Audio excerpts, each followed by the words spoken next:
on camera. Today is October 6, 2022. My name is Tony Hilliard.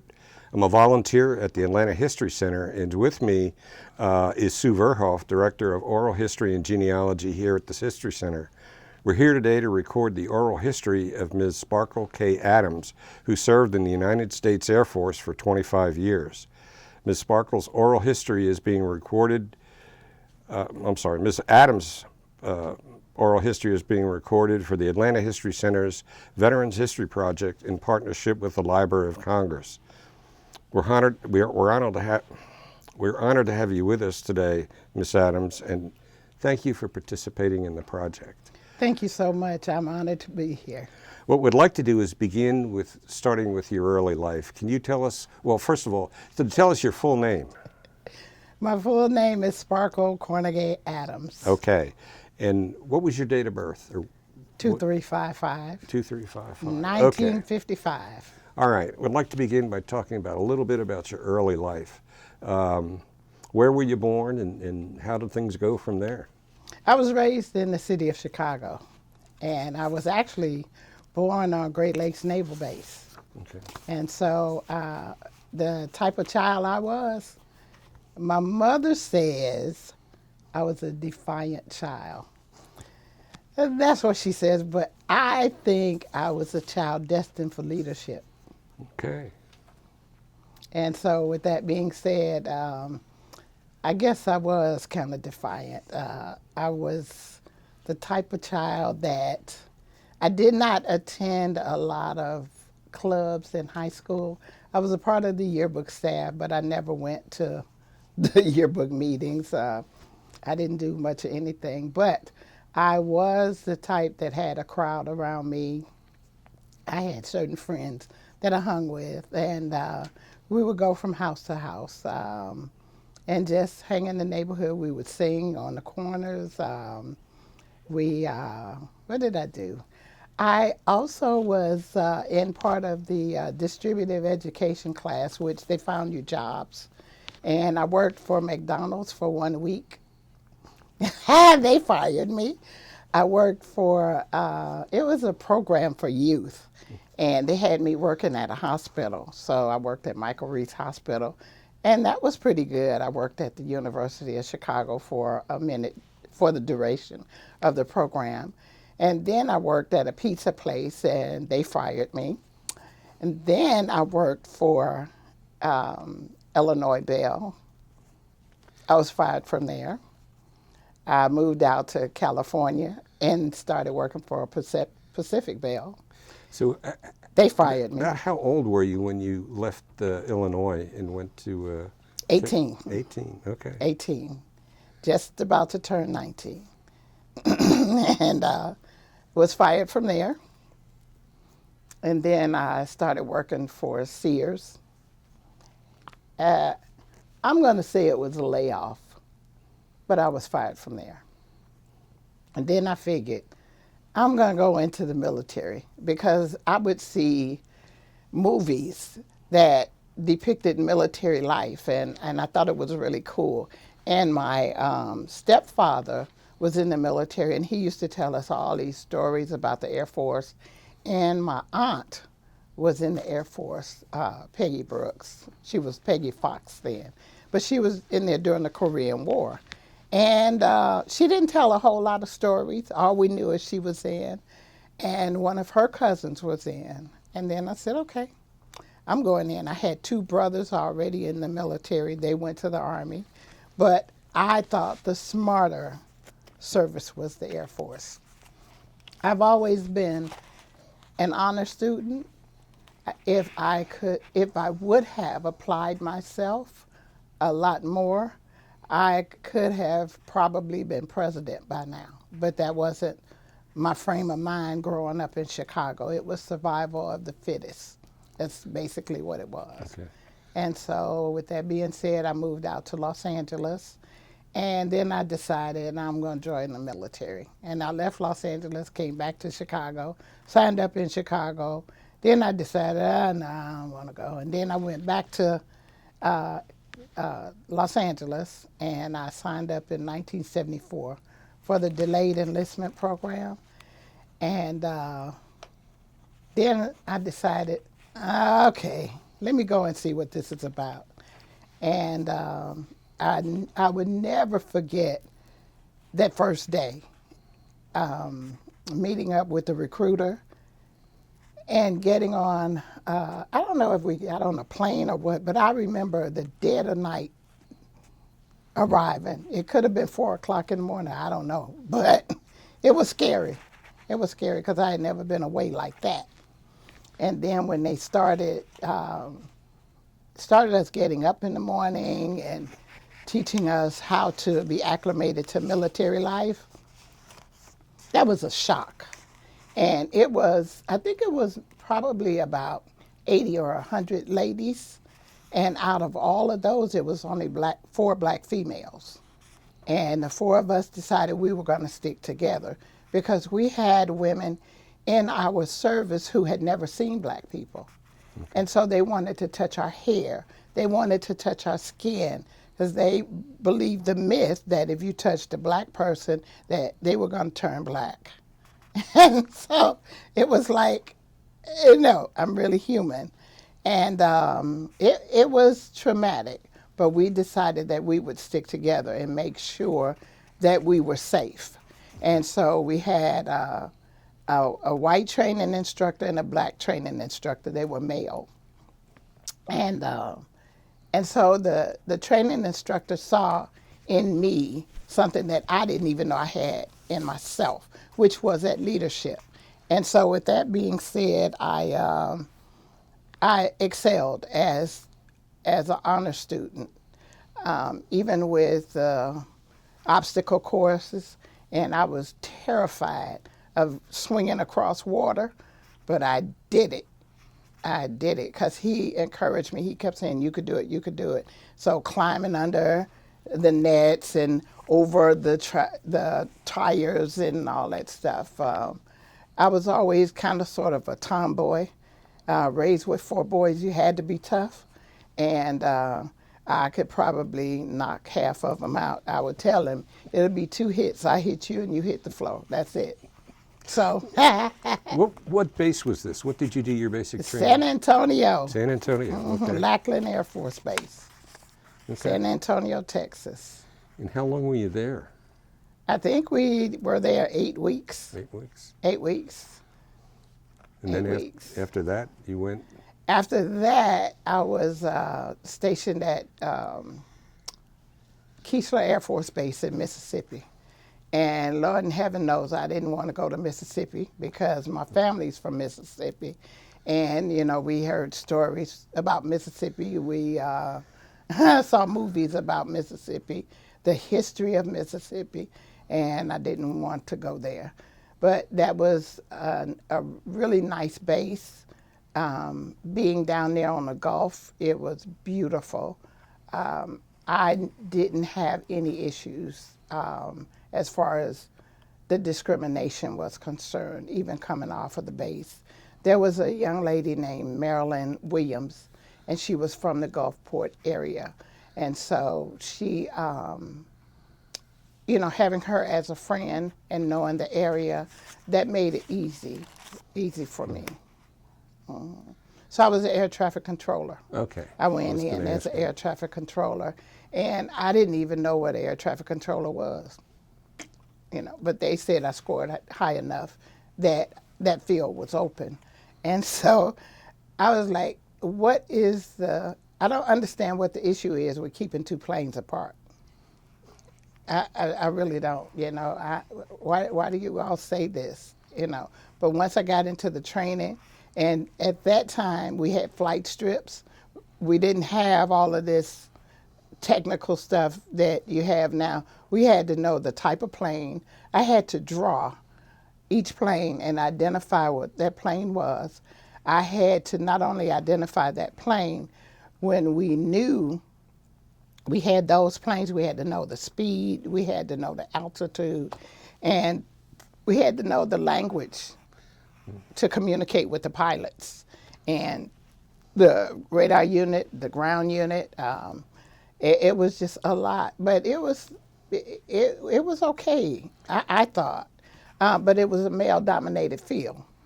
And so being a male-dominated field, and especially me being a black female, it was kind of rough. It was rough because some of the, and that was basically not in the technical school, but once I left Keesler, I was stationed at Sawyer Air Force Base in the upper part of Michigan. I didn't know Michigan was separated into two, in the upper and lower. I had no clue. I thought it was Michigan, but it wasn't. It was the upper part and then lower part. And I guess they called themselves stationing me close to Chicago.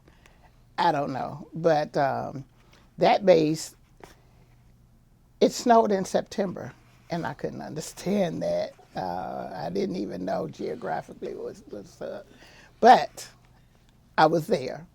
And that was kind of an eye-opener, being on that base. You're out of tech school, you're going to your job.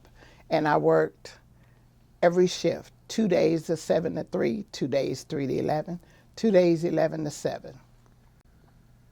And then you're off. And I had a roommate, Patty Purnell. I would never forget Patty Purnell. She was a partier, and I wasn't. And so we had a rocky relationship because I don't like filth. You want to come in the room and just throw your clothes down. No, it doesn't resonate with me. And so not only was I having an issue with her in the barracks, but going to work, working those 3 shifts, and being in a male-dominated field, and being an African-American female, there was nobody else that looked like me. And so they would want me to make coffee. They would want me to, and I don't like coffee. I don't like coffee to today. I really don't. They would want me to get down and change the tapes that were located like toward the floor. And so with me bending down, there would be the gawking and overtones or undertones of some of the things they were saying. And I still am a fighter. And I didn't like it then and don't like it now. And so I was not a really good airman at all with respect to that. I don't mind doing my job, but I'm not there for anybody's pleasure. And I would have to let them know that. Well, then what did that result in? That resulted in me getting written up and me being labeled troublemaker, or me being labeled somebody that was non-compliant. And I would leave and I would go on leave, and I was married at the time, and my husband was in Los Angeles. He was not military. And I would come home and then go back. And when I came home at one time, I got pregnant. And when I went back, I was there for a couple of months and found out I was pregnant. And my commander told me, point blank, you can have an abortion or you can get out. That's what he told me. What year was this? 1975. 1975. Mm-hmm. So me not even wanting to be there and deal with all that stuff, I was like, deuces, I'm out. And not realizing that they were ending my career. And I didn't even know that there was another female, a white female, who was in the same situation, and she said she's not going anywhere. She filed a lawsuit. I didn't know how to file a lawsuit. I didn't even know any lawyers at the time. And so my only option, I thought, was to leave. And I had purchased a car, and it was a stick shift. I didn't even know how to drive a stick shift.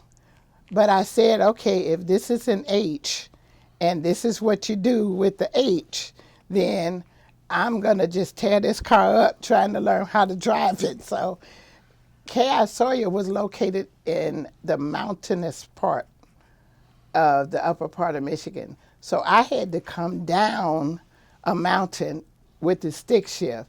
And I bet you I tore up the clutch and everything else trying to get down that mountain, because not only was it new to me to drive a stick, but I wanted to get so far removed from that environment that I was just destined. If I had hit the side of the mountain, it didn't matter. I just wanted to get away, because that was the first encounter I even had with the KKK. I didn't even know that they were in the upper part of Michigan. They were holding a rally, and I had to drive past them. And I was afraid. I didn't know what to do. I was like, if they saw me and I can't change my skin, that they would attack me. And so I was just glad to get away from there. And then I went to Chicago, and my brother helped me drive to Los Angeles. So I was out then, and I was really hurt because I really wanted that military career. And it was a lot of mental anguish coming out. It was a lot of stuff that happened even when I was at Keesler that does not define me. It made me stronger. It hurt, but I have prevailed. And I always believe that God puts you where he wants you to be. And there are circumstances that happen, but those circumstances are not going to hold me away from the blessings that he has for me.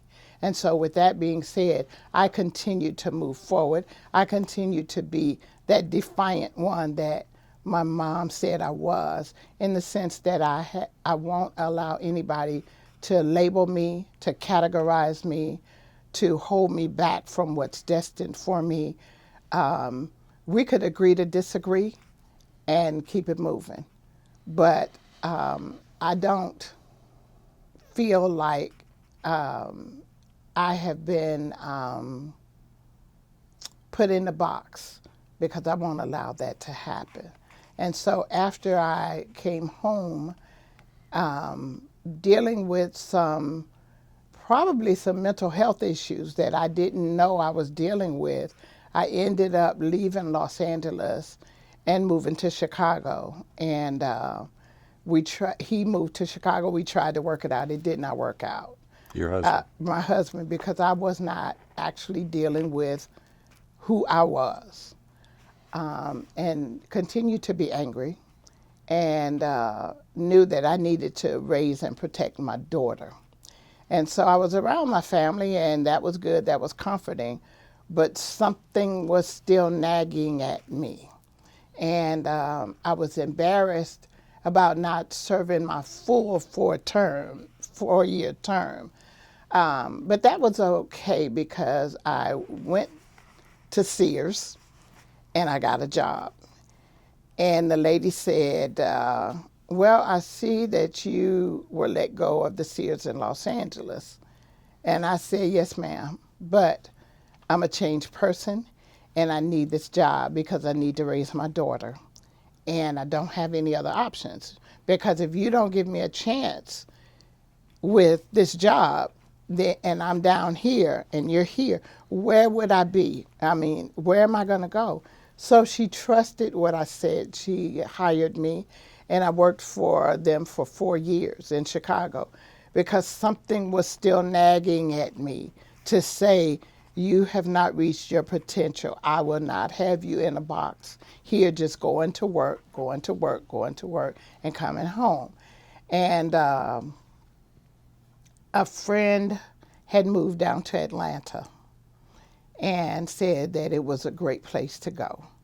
And some things were happening in Chicago, and some environments I was around, I did not need to be there, especially raising a daughter. So I took a chance and moved down to Atlanta. I lied and had my girlfriend lie about me transferring with Sears in Atlanta, and got an apartment. I did try to get transferred, but it did not work out. And so I beat the street for 2 weeks to try to get a job when I came down to Atlanta. And I got a job working at a pest control company. And I told him I knew how to operate the 10-key adding machine. I knew how to do this. I knew how to do that. I didn't know how to do anything, but I learned. And then I worked with them for a while, and I kept putting in for jobs. I put in for state jobs, federal jobs. I put in for everything. And so I was called by the state of Georgia to work with the Department of Agriculture. And the lady that hired me, Miss Mildred Malloy, was an Army. She was in the Army. And so I worked with her for a while, and then she said, well, the contract is about up, but because you are a Vietnam era veteran, I'm going to hire you under the Vietnam Era Readjustment Act. I didn't even know what that was. And she hired me with the state and the federal government paying my salary. So it was a co-op between the two. And I was hired, and I worked for the Department of Agriculture until I kept putting in for positions, and I was hired with the Department of Defense and for finance, and I worked at Fort McPherson. And I worked in finance, processing travel vouchers. But even before I went to the Department of Defense, while I was at agriculture, I was in some financial trouble because moving down here, having a whole different salary, a different set of bills, I was like behind in my payments. It was just a lot going on. So I was able to see a credit counselor. And the credit counselor said, why don't you go back into the military? I was like, no, I'm not going back into the military because of what I had gone through. He said, go into the reserves. I was like, well, I don't know a whole lot about the reserves. But he said, well, you go once a month, a weekend. You go 2 weeks out of the summer. You get a paycheck. I said, wait a minute, they pay you? He said, yes. He said, they have insurance too. I said, for real? He said, uh-huh. I said, okay, all right. So I went to the recruiter and signed up for the reserves and went on in and served 20 some odd years there in the reserves. But going in, I went into air cargo. I didn't even know what that was. But it was loading and unloading cargo. It was palletizing cargo and loading the planes. And that was male dominated as well. And so being in that career field, I had to fight again because you're dealing with sexual harassment. You're dealing with the comments made, the stares, the jokes that were not jokes. So I had a reputation of fighting again. And after a while, that would turn into something else, and then I would be called into the commander's office. And even if you filed a complaint, it was like nobody was listening because it's just what the guys do. And I said, well, this is just what I do. What time frame was this? So I joined in 1981. Okay. I started working with agriculture in 1980. And so in 81, March of 81, is when I enlisted. And I had Governor Busby to swear me in. And so that was pretty cool. I was like, okay, the governor, it really didn't hit me. It didn't resonate with me that the actual governor was swearing me in at the Capitol. Okay, so then that's when I went to defense and I worked there because I was familiar with travel vouchers. And I guess I was smart enough to calculate them, but I really don't like that kind of stuff. But it was a job. And I was being hired into the federal system. So that was protection right there. So I worked with Fort Mac for several years. And then I put in to transfer to the Postal Service. And I transferred in 1985 with the Postal Service. And that's when I bought my house, and everything was really good because, I mean, I was making postal money. What was the work environment at the Postal Service as opposed to some of the other places? Was it the same sexist and?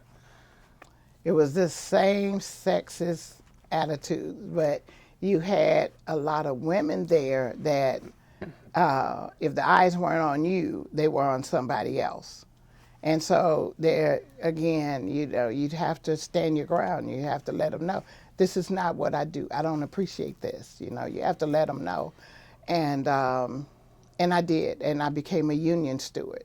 And so once I became a union steward, I know you're not getting ready to try me now, because I don't have a problem with putting that paper on you.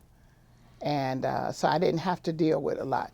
And if I heard it, oh, I definitely would correct it. I don't play with that because of what I've gone through. I will, and I've always been the type of person, and even a child, that if I saw a bully messing with somebody, then I was going to attack the bully, because that's not fair, you know. So I've always been like, you know, underdog. So a union steward job was good for you. It was good. It was good. And then I learned also how to mediate. So I've been a certified mediator for the state of Georgia since 2009. And I came in to the reserves as an air cargo specialist. And so with that being said, I was also supervisor over the hazardous material handling. And we traveled all the time, and we became like a family. And that was pretty good. But you still had to deal with the sexual harassment from certain people. They didn't know how to turn it off. And God knows I didn't want to cry. I felt like crying, but I didn't want to cry. I didn't want to show any kind of weakness. Then I left. Well, what happened was I was so frustrated with what was going on there, because we would go out on maneuvers, for lack of better words. And one time we were in a tent, and a captain was over us, and she would be in the guy's tent getting drunk and then coming back. So I had no respect for her. And one day I called her Captain Slut. And so, you know, because I had no respect. When you do that kind of stuff, and then you want to come back and want to command me, oh no, I had a problem with that. And so whatever she could find on me, she did. And I was threatened with Article 15s. One time I slipped and fell, and I hurt my knee during a unit-sponsored event. And the commander told me that I better not go to the VA, I better not seek medical attention at any military facility, I better go on my own. So I went to Southern Regional, which then was Clayton General, and I ended up on crutches because I had a possible torn meniscus. And that was on a Saturday. Well, I reported back to duty that Sunday, and had to go to the Navy dispensary, and they documented what was going on. And had they not documented what was going on with the possible torn meniscus, then I would not have had any proof that it actually happened. And so he put that note in my file, and it's in my file as of today, that he had counseled me not to seek medical attention. That was devastating to me. And so once I got okay, I had 13 years in, and I went down to personnel and I told them, I'm getting out. I quit. I'm done. I'm out. And the career advisor said, let me talk to you.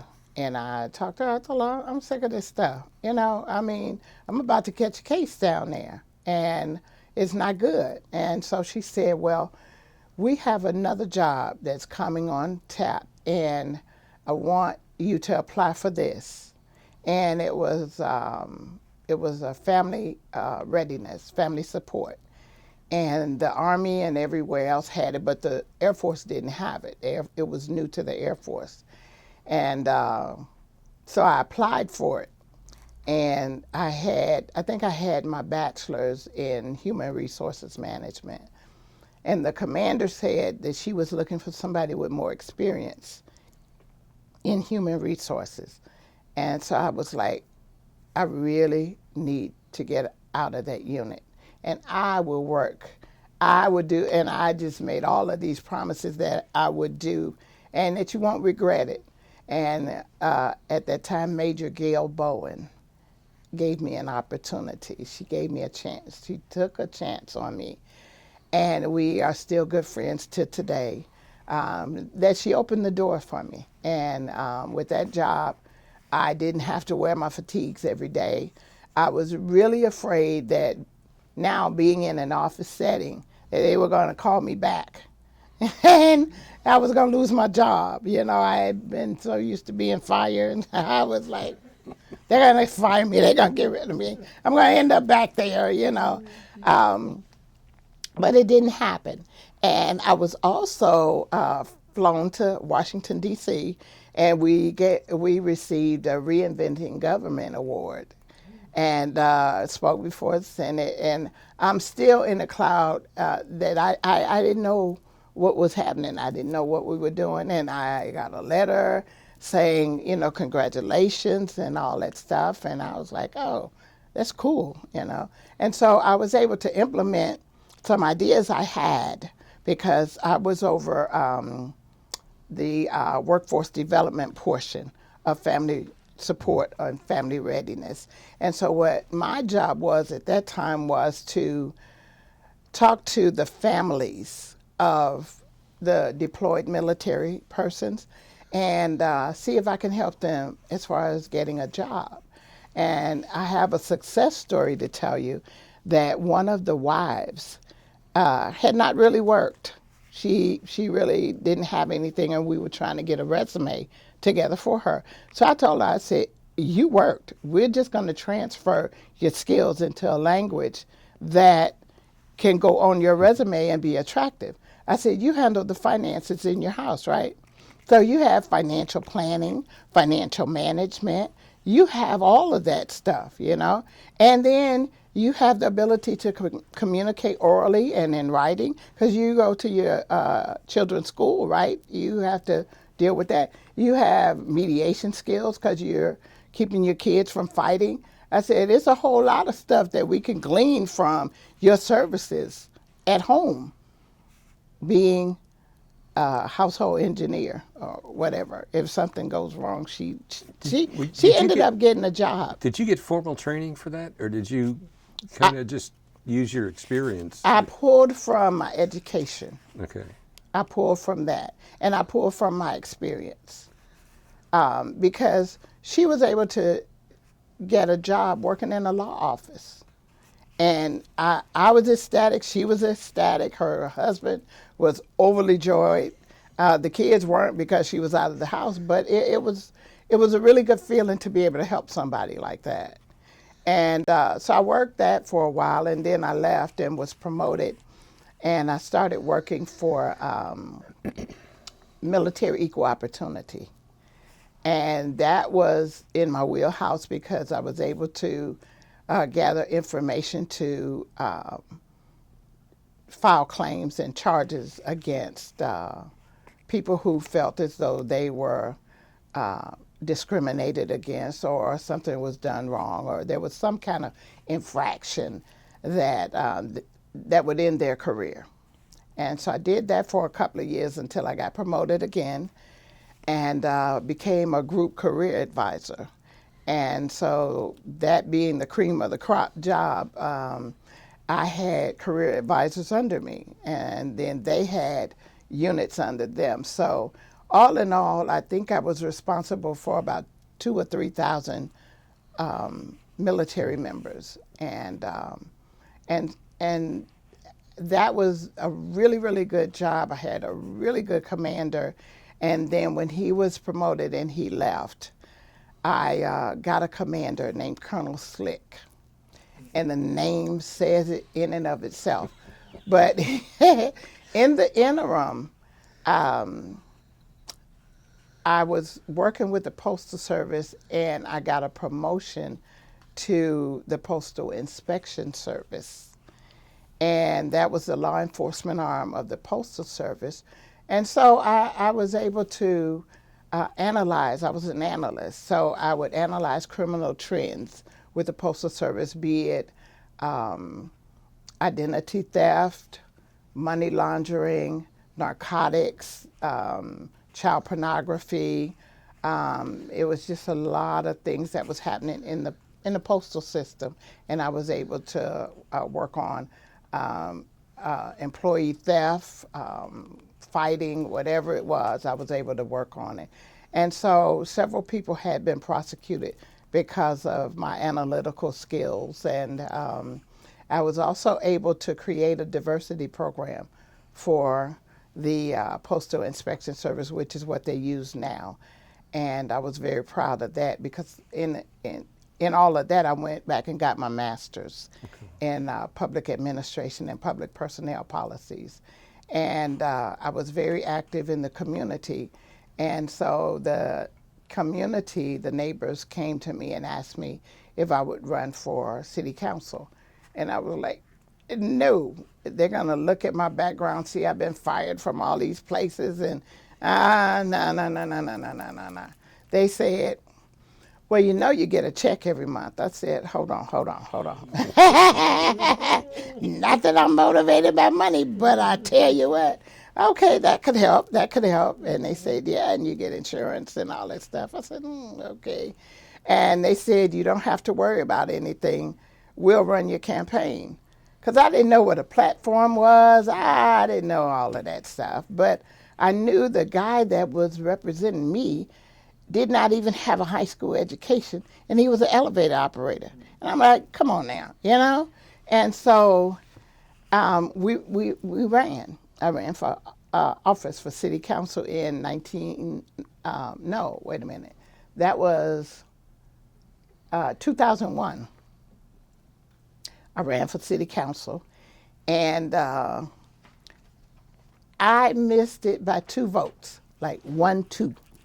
And then he got, I think, 4 or 7 absentee ballots. I didn't even know what an absentee ballot was, but we were separated by only a few votes. And so the people that ran my campaign said, nope, it's a lot of shenanigans going on. It's a lot of improprieties going on. They cheated. So I was like, wait a minute, hold on. So they laid out the whole narrative of how this guy won this race. So we decided we're going to file a lawsuit. And we filed the lawsuit. And we found that dead people were voting. We found out that the girl that usually votes first and certifies the ballot, she was first in line to vote, they put somebody in front of her. And that's when they had paper ballots.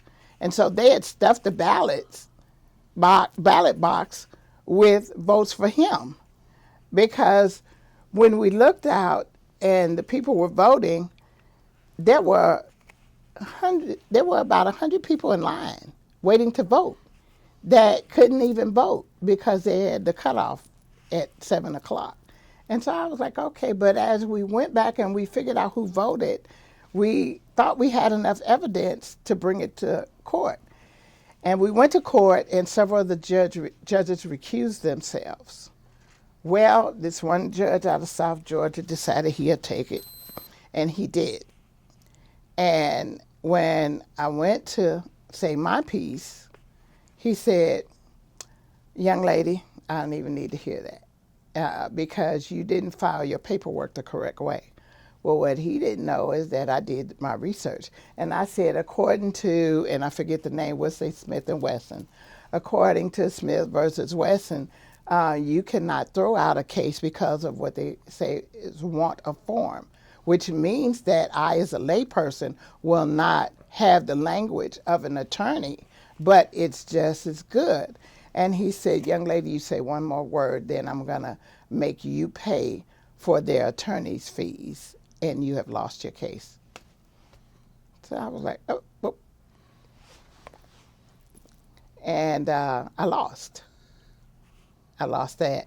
And it was okay because I said, I may not be able to speak in court, but I bet you I'll talk to the media. And I did. So in 2005, when the election came back around, we won. They put, and I have to say they put several people in the race to knock me out, but I won without a runoff. And that was in 2005. So I became the first African American ever elected in that city. And it was not without a lot of trouble, because I had two people block my car in to try to stop me from getting out. But because I'm a driver and I'm from Chicago and I can drive, I was able to get away from them. So it was a lot of stuff going on. Especially with the adult entertainment folks. Okay. They would put people in the election. They would buy and sell politicians, but because I'm who I am, you can't buy or sell me. You cannot at all. I believe in the core values of the military, and that's how I live my life. So integrity means a lot to me. Service before self means a lot to me. Respect means a lot to me. And I will not compromise those values for anybody. And so with that being said, I served that term. And then in 2009, they came back after me, but it's okay, because I was reelected. And I served as the mayor pro tem. And when our mayor was sick and stepped down in 2012, then I stepped up as mayor of Forest Park. So I figured I had already serviced the community, I serviced the youth, the seniors. I had just been out there doing everything. So I decided to run for the mayor slot in 2013. Well, here comes the shady people again, and they put a young man in there. They cleaned him up and put him in there, ran him against me, and he won. He won the unexpired term for the mayor, and then he also, for those few months, and then he won the actual election. And so I was like, okay. But what I had done while I was in office, I created a teen council, because I knew adults had someplace to go if they had an issue in the community. But if we want to raise leaders, then we need to teach them about the city. We need to teach them about the community. We say, come back, give back, but we don't teach them anything. At 18, we tell them to go vote, but we don't teach them the vetting process. And, we don't teach them the voter language. We don't teach them the elected officials. So a lot of times when we vote for the loudest person in the room. And if they're talking in the same things that we're passionate about, then we elect them. And they may or may not turn out to be the right person. And we've seen that in a lot of elections. We've seen corruption because there is not a set of requirements for experience in an elected official. It's not. There's no educational requirements at all. And so so you get the person in there that is representing you. Loudest mouth. Yeah. And so I'm like, wow. So in creating the teen council, I teach them about leadership, empowerment, accountability, responsibility, and networking. And so if you take the first letter of all of those words, it spells learn, L-E-A-R-N.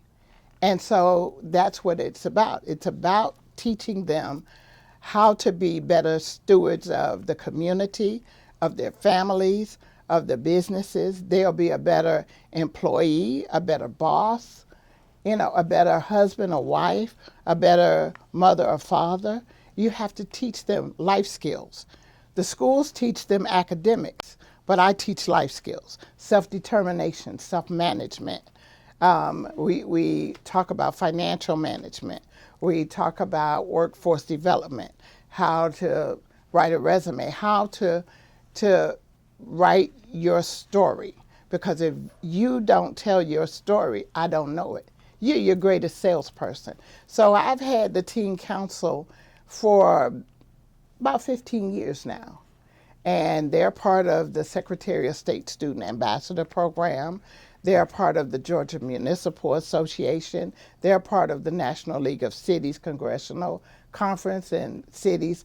And so I take them to DC every year. They meet students from all over and they talk about the various things they're doing to make a difference in the community. And with this group of students, a lot of what they want to focus on is climate change and how it's affecting our planet. So we're part of the national, the thing in DC, in New York, I'll think of it in a minute. I'm having a senior moment, and I can, but it's okay because they're a part of that, and so to work on those initiatives from that group, it's really, really, really nice to teach them about these things in conjunction with the academics, and so now we've been able to roll out in the Clayton County school system, in the high schools. And I'm very proud of that because not only are we working with the students, we're working with the staff, and we're up under the counseling department. And so what I found out is that one of the counselors may have 200, 300, 400 students that they're responsible for. So how do you really navigate that? How can I give you my best if I have that many students that I have to deal with? And so with us coming in, it's like they have a whole new staff because the students is student-led. So the students in the school are the ones that's helping the counselor and the staff with everything they need to do with the teens. And a student will tell another student what's going on before they tell you or I. Before they tell me something, they will tell the students. So we have an inroads into ways to help not only the students and the staff, but the parents as well, because parenting doesn't come with a manual. And a lot of what's happening now, these kids want stuff instantaneously. They want it now. And we don't know how to give it now. And so what's happening, the music is raising our kids, the internet is raising our kids, social media, other people are raising our kids, and so what? We have to get back to community. We have to get back to knowing our neighbors, Have you ever considered running for additional offices? I ran for the for District 60 at that time, the representative, Congressional state representative. Okay. But the night of the election, I realized where the territory was, and I was like, I don't really want this, because I'm too old to be running over here, over there, fighting this, fighting that. No, my passion is with the youth and not with these adults. So I showed up with donuts for everybody, wishing my opponents well. I did not, come out. I was like, nah, it doesn't matter to me. I'm okay if I don't win. I'm good. And so that was the last office I ran for. And I am really good friends with the young lady that has it now. I wish her well with all of that fighting and stuff for all that stuff. But let me show you something. Can I show you something? Okay. I want to show you the award I got for NCO of the Year, Non-Commissioned Officer of the Year. And it's a little dusty, but I got it. And this is a C-141. Okay. Oh, I'm sorry. It's not a 141. It's a 130. Right. It's a one. It looks like a 141, but it's a 130.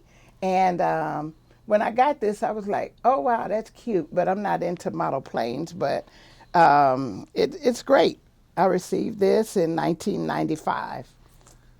Okay, and then also, let me show you something else. I received this award from the City of Forest Park, and it's called the WOW Women of Worth Award, and Mayor Angeline Butler gave this to me for my service in the community. Isn't that gorgeous? It is.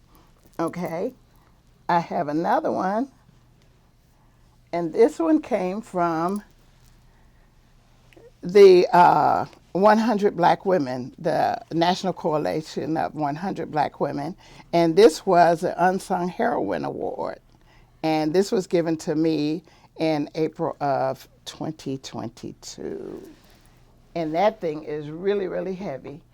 I got another one, and this one was a surprise from the Atlanta Black Chamber of Commerce, and this was last year. And that was a surprise. I didn't even know I was getting that.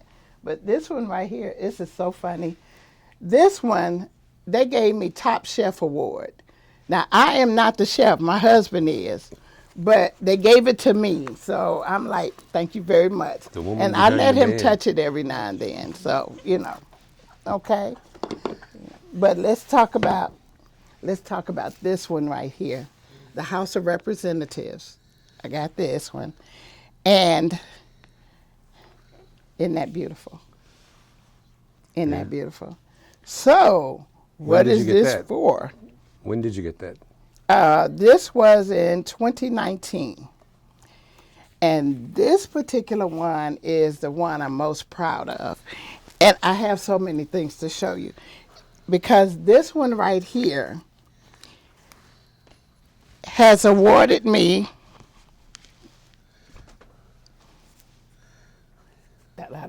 you ready? The Sparkle K. Adams Bridge.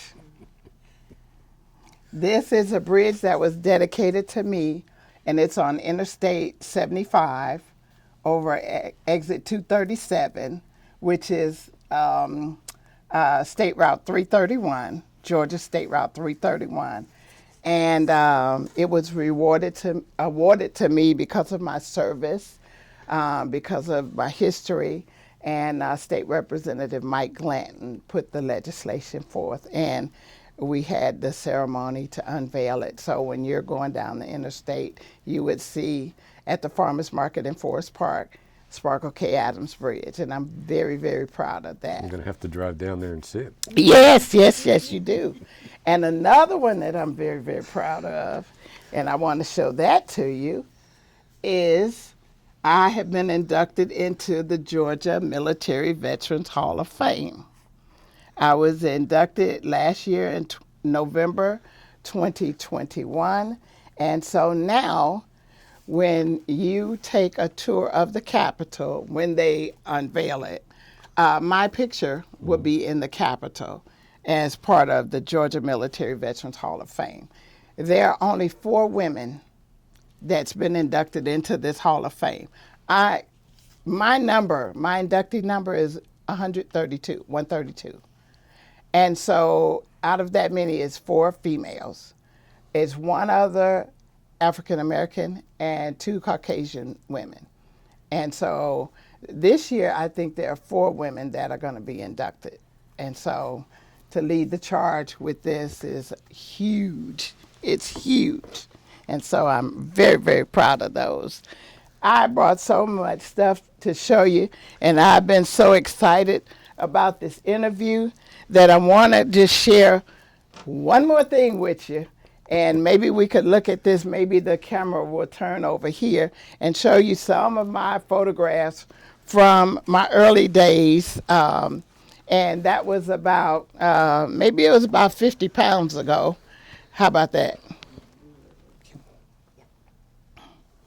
And so you'll even see me where I was able to slide down some steps on one of these. See, that's how slim I was. I was able to do all of that, you know.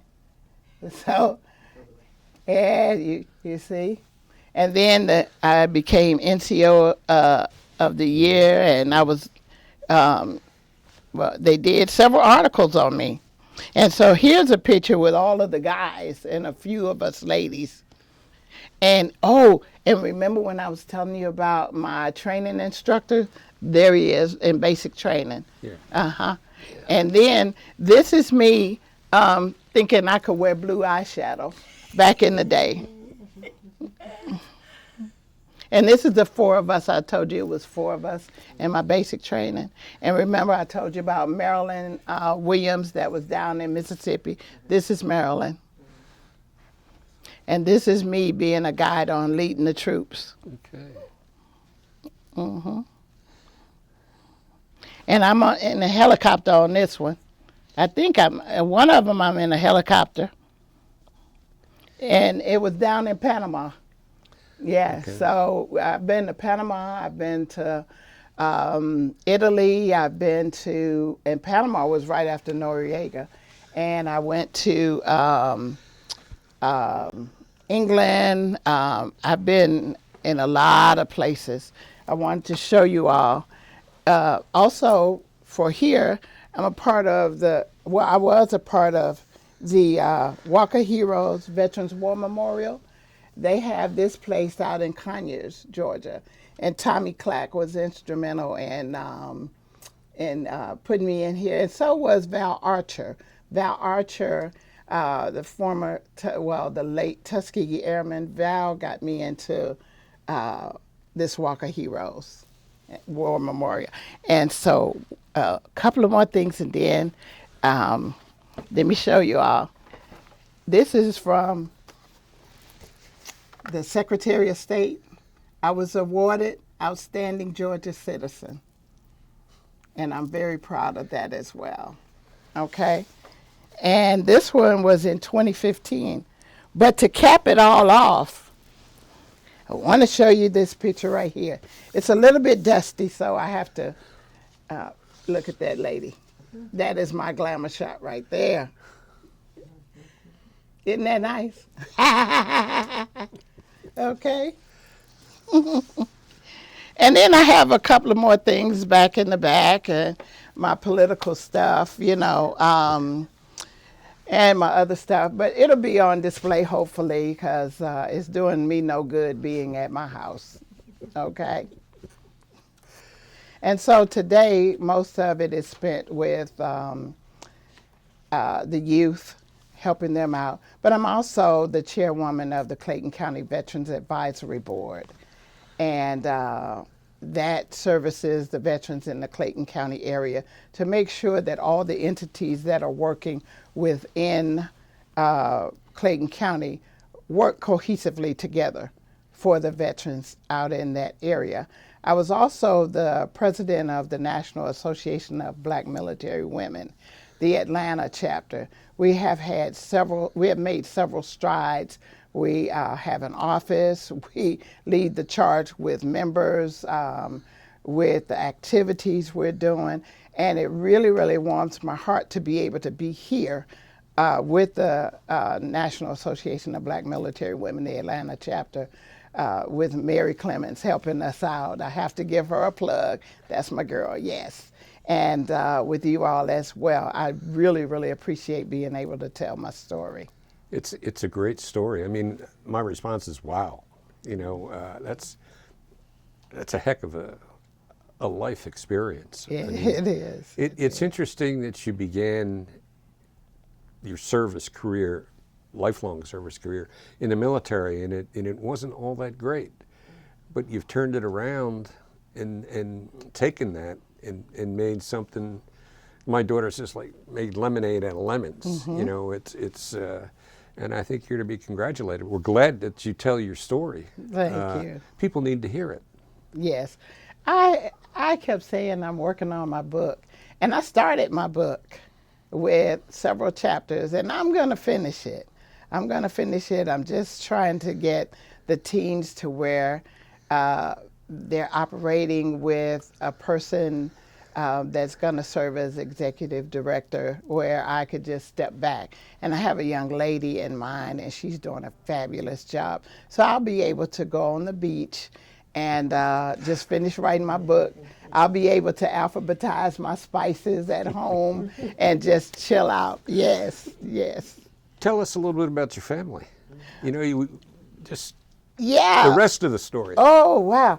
My mom is 90 years old, and my mom was featured in Ebony magazine back in the 80s. She was featured in Ebony magazine as a metallurgist. She was a scientist. Who knew? I didn't know. All I knew was my mom worked with metals, and she was a supervisor, but she was a metallurgist. And I didn't know. But when I saw the article, I was like, that's my mama, but still, it didn't hit me until I started seeing my path. And I was emulating mom with that leadership and didn't even know it. And my mom till today will definitely knock you out. She ain't but maybe 5 feet, 5'1", but to me, she looks like she's 6'7". And my mom is on Facebook. My mom is, she does the internet very well. She also does the bookkeeping for a flower shop. She still does that. She has my sister, my oldest sister, my sister living with her, my baby brother living with her. And they work well together, whereas I used to fuss, but they work well together. Mama cooks every day for them. It blows my mind. She has a garden in the back. She went to this gym and she was lifting weights, and I took a picture of her lifting weights, and I'm like, wow. But my aunt and I, we talk to each other about our walker, about the cane, about everything else, and it's like mom is still moving. My mom could get up out of a chair faster than you, me, and everybody else. And I'm like, wow, that is really something. She still drives. She drives my sister around like she needs to be in a car seat, but I didn't say that. But she's fantastic, my father's deceased, so, that's the story in and of itself. I have an older brother my sister, I have an older sister, and this girl, she can knit, she can crochet, she does all of that old school stuff. She could bake. She's fantastic, QVC is her favorite channel. That's my sister. And then I have an older brother who at one time ran a livery service. He had all these Cadillacs, and he used to drive folks around. He was doing that before Uber. And I have another brother who is just enjoying life. Every time you look up, he's putting on Facebook where he is. He's somewhere in another state doing something. He and his wife, they travel a lot. And then I have a baby brother that works very, very hard. He's still out there working. But he is Mr. Slick, he's smooth. I mean, very sharp, fine. I have to say my brother is very good looking. And he is smart. He could fix anything. He's very skilled. He's like his dad. He could fix anything. And so it was 6 of us, and then I have another brother that passed. But he was sharp too. He knew everything, and he knew everybody. He didn't meet a stranger. So I guess that's where we get it from. And our house was the entertainment house. Our house was where everybody came and sat on the porch, and we just waved to the neighbors. It was our house because it was so many of us, and so that was good. That's great. It's a strong family. Mm-hmm. Yeah. Mm-hmm. Mm-hmm. In closing, what we normally do is ask the vet to just, it's kind of like editorial time. Whatever subject you would like to speak about, speak your mind, and again, it's your time. I think I've said everything, but I do want to say this. It's up to us to share our stories. And if things happen to us while in the military, that doesn't define who we are. That's right. That is not our narrative. It happened, and if we could change the past, we would. But the whole thing is to not allow it to consume you and not get the gifts that God has for you and not be a blessing for somebody else. And so I really believe that, especially with the young kids, the young teens, that we need to be out there and be examples. We don't need to allow television and their narrative to raise our kids. We see housewives of everybody and we see them fighting. That is not the real world. I've never seen or been in an environment where housewives fight. That is not real. Reality TV is not real, it's staged. And so when you have a thing on television and all you see is falsehoods, we as adults have to clear that and not let that be what they think is reality. I was watching a program the other night and all I saw was gyrating and sexual overtones. That bothered me because you have little kids out here that think that that's the way they should do. You have adults teaching children that that's the way they should do. And it's not right. You know, that's why we have a lot of child pornography.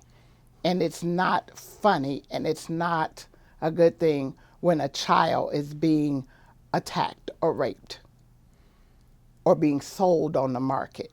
So all of this stuff that's out there, how you're shaking your butt and you know you're accentuating things. A lot of people wear stuff they shouldn't wear, and we need to be able to call it out. We need to, you know, that's my soapbox. That is a problem for me when I see that. I think you should dress appropriately. I think you should carry yourself appropriately, and leave that stuff where it is. That's a great message.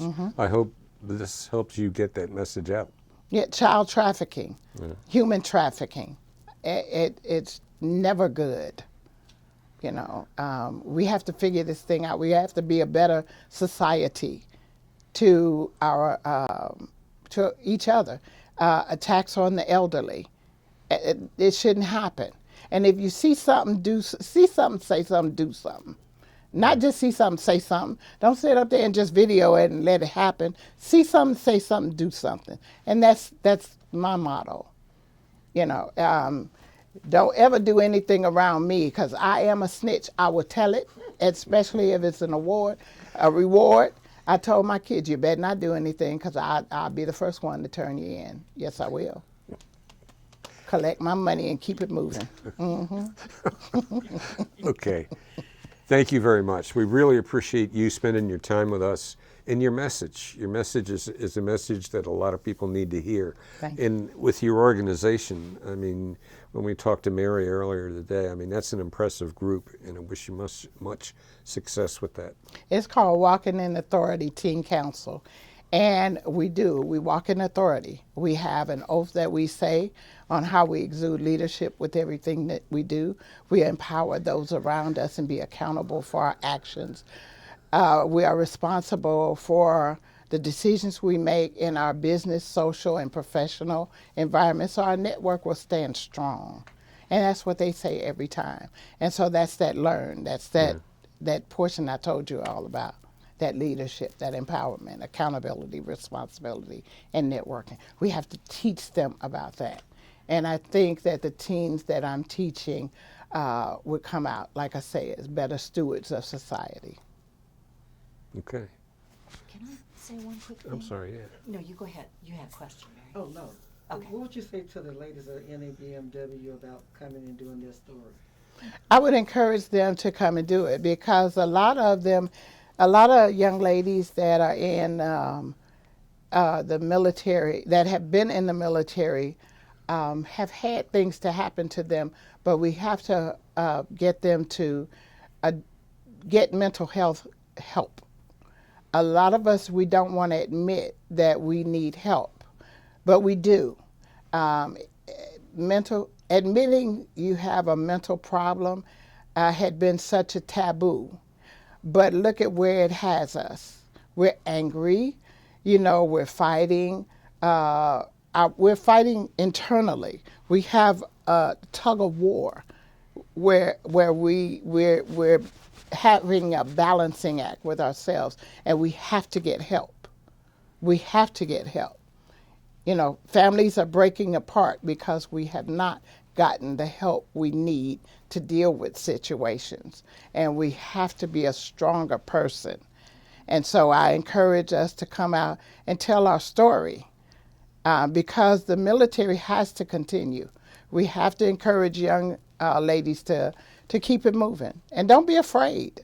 Where else can you go where you know what? They feed you, they clothe you, they house you, they give you a job and a paycheck. They are fulfilling 5 cups. Mm-hmm. I just have one quick thing I wanted to ask. The 11 Alive piece that you shared with me, you said one thing during that piece that just knocked me off my socks, a comment that was made to you about politics and the military.